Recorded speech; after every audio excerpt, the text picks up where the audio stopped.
I mean, with Red Riding, David Peace had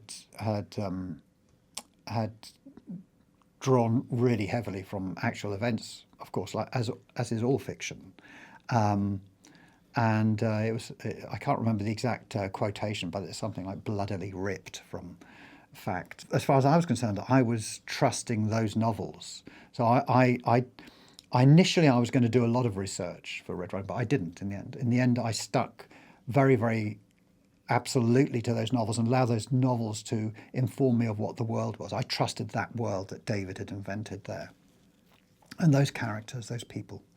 The only person I did do some research into was into Peter Sutcliffe, because I wanted to use the actual words that he was that I wanted to use his actual words wherever possible. With Southcliffe, that was an original piece, but I asked Channel 4 to allow me to go and research with researchers, not just me on my own, where we would find people and ask them to talk about their experiences of having lost someone very close to them suddenly. And I wanted those people to be found around Whitehaven or around Hungerford.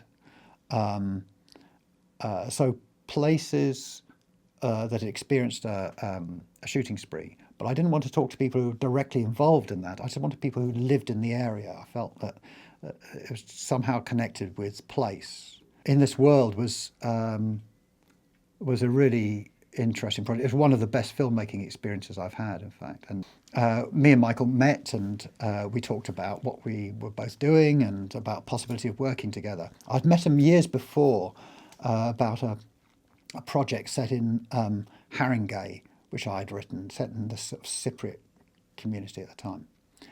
And that hadn't worked out, but anyway, here we are. We were having lunch again.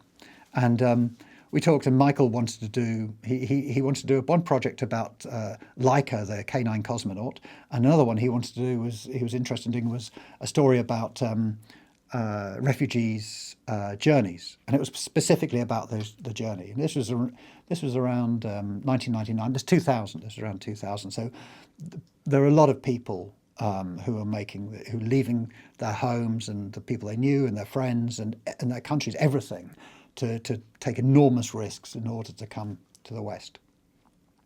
So we agreed to start working on this project, and I started by reading accounts of people who had been smuggled, and then started meeting people. I met a lot of people, mostly young men, because they travelled easier, and gradually built up this outline for a road movie. Michael didn't want to use professional actors. He wanted to shoot the film very much as a documentary. So this stole a whole bunch of things I thought I knew about screenwriting, which was one reason for taking the job, because it meant reinventing myself and reinventing my job. And then Michael and I went out, the two of us, and we travelled overland as much as possible. We went from Peshawar in Pakistan, overland through Pakistan into Iran, then to Turkey, to Istanbul. And of course, as we made that journey, we were doing various practical things, readying for filmmaking a few months later, and also collecting more story and events, things that happened to us, and so on.